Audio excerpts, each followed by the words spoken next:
In today's video, I'm going to teach you how to have a conversation with ChatGPT. The key to getting helpful answers starts with asking a clear question. When you begin a chat, try to be specific about what you want to know or what you need help with. Instead of being vague, describe the topic in a simple and direct way. It also helps to include a little context, because the more relevant background you provide, the more useful the response is likely to be. Clear questions usually lead to better conversations, and that's because ChatGPT is designed to respond naturally across a wide range of topics.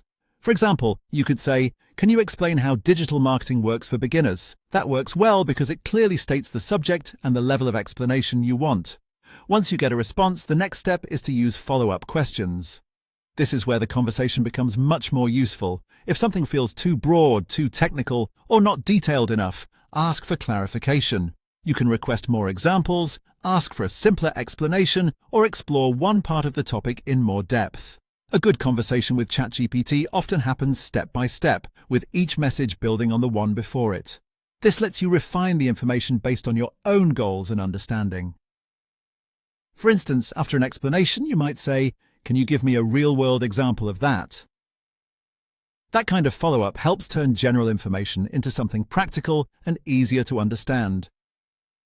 Another important part of the conversation is giving instructions and preferences. If you want the response in a certain format, say so. You can ask for a list, a summary, or a guide. You can also specify the tone, the audience, or the level of detail. If you're a beginner, ask for beginner-friendly language. If you need something more advanced, request an expert-level explanation. This helps customize the answer so it matches what you actually need. For example, you could say, "Explain this topic in simple terms and summarize it in 5 points." That makes your expectations clear and saves time.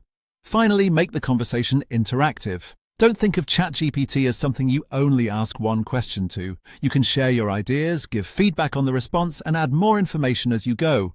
You can ask it to brainstorm, analyze, or improve content, depending on your goal. It can be a helpful learning, productivity, or creative partner when you continue the discussion until you get the result you need. A simple example would be, "What's this? Review my idea and suggest ways to improve it." The more interactive the conversation is, the better the outcome tends to be.